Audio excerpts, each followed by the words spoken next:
I've been to Mexico plenty of times. I actually got married on the beach of Cancun. Really? Yeah, so I've been to Mexico plenty of times. I've been to Tijuana to do a workshop. I've been to Monterrey about 5 times. And this is my first time to Nogales. Yeah, I mean, it's amazing. I mean, the Hanuman Yogashala is like, it's live and thriving and it's busy. And so the workshop has been really successful, and it's been awesome just to kind of like get to know all the people, and the weather's great too, which is a lot better than Ohio right now. Every workshop that I've done in Mexico has actually been very well attended, and what that means is, like, to me, that there is the same kind of thing that's happening in the United States, where there's like this new consciousness, there's this new way of thinking. It's growing. More males are doing it now than just females, and so I feel like this is happening in the U.S. and it's also happening in Mexico. And it's been pretty awesome just to kind of see that growth, because I have been coming to Mexico for quite some time, and watching it kind of develop has been pretty amazing. I mean, because people are thinking about their lives differently, and they're thinking about how they can live better, or how they can live like maybe their purpose more, or get in line with their true self, stuff like that.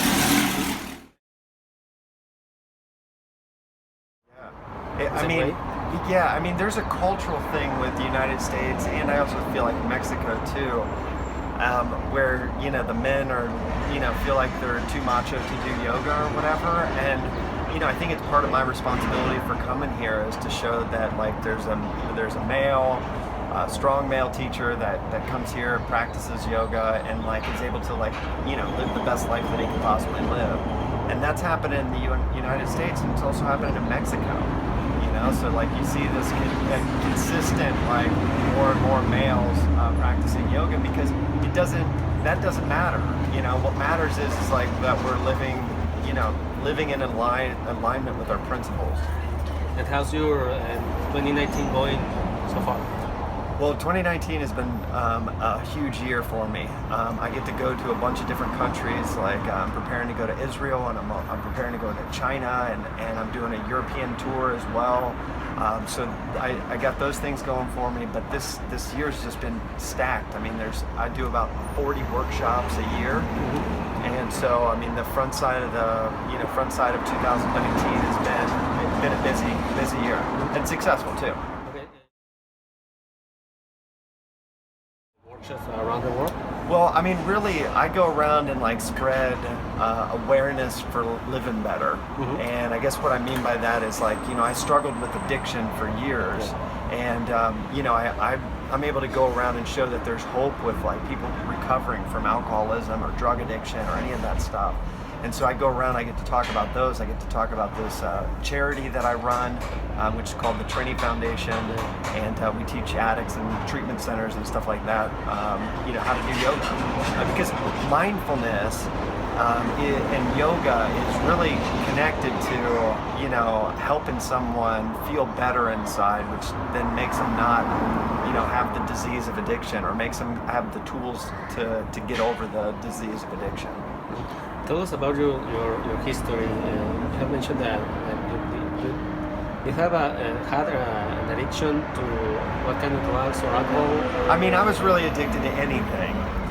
Any kind of drug. It didn't really matter. You were young? Or? I mean, I was from the age of 15 to 25. I struggled with addiction continuously, and it wasn't until 25 that I basically kind of got out of that. That's when yoga entered the picture as well too, right around that time. But I just hit the lowest of lows, where I was just like, feeling terrible about myself, and I wanted to figure out a way to survive, because I was going to die from it.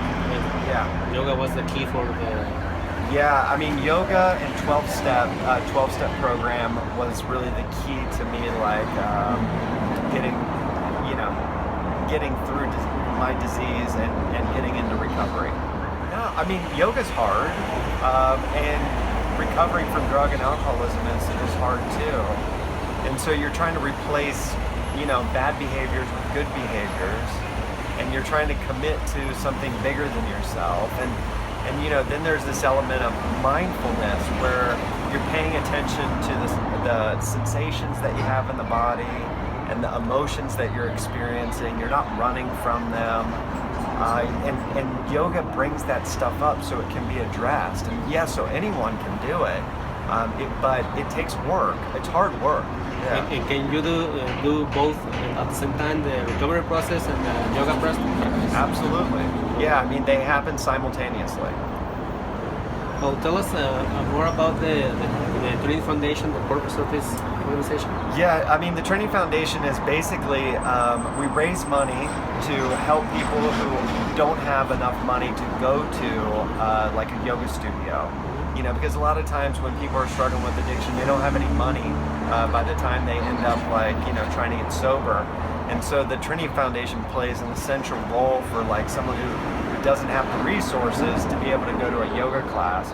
Because what happens is a lot of times is like that there's this need for the service, but the service costs too much. So then all of a sudden the person in need isn't able to do it. Mm-hmm. And so we take scholarships. We align ourselves with yoga studios, and we offer scholarships to students. And then we also teach in treatment centers, detox centers, halfway houses, prisons, all of this stuff. It's pretty all-encompassing.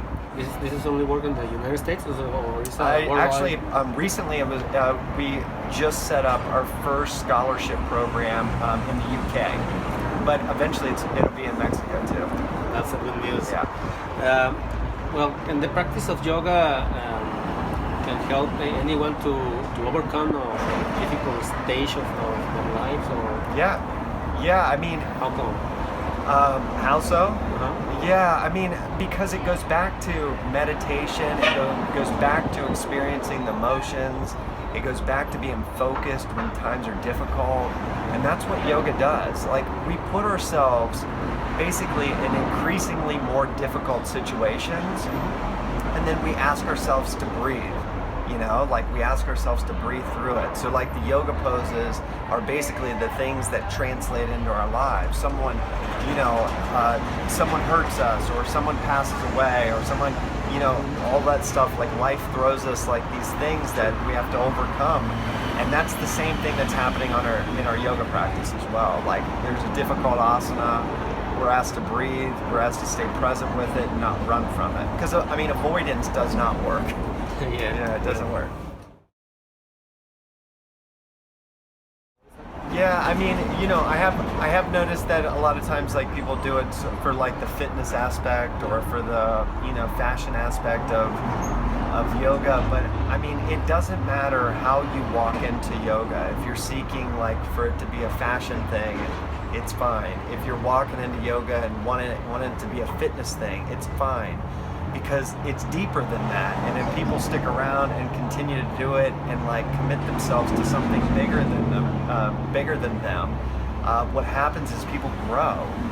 People change. People all of a sudden they start looking at life differently. It's the same thing what I addressed earlier. Like, all of a sudden, like, it's okay for men to do yoga, because that shift in the thinking, and because all of a sudden it's like, oh yeah, I can connect to my breath, and I can feel better, and I can process the things that had happened to me in my day or over the last 10 years.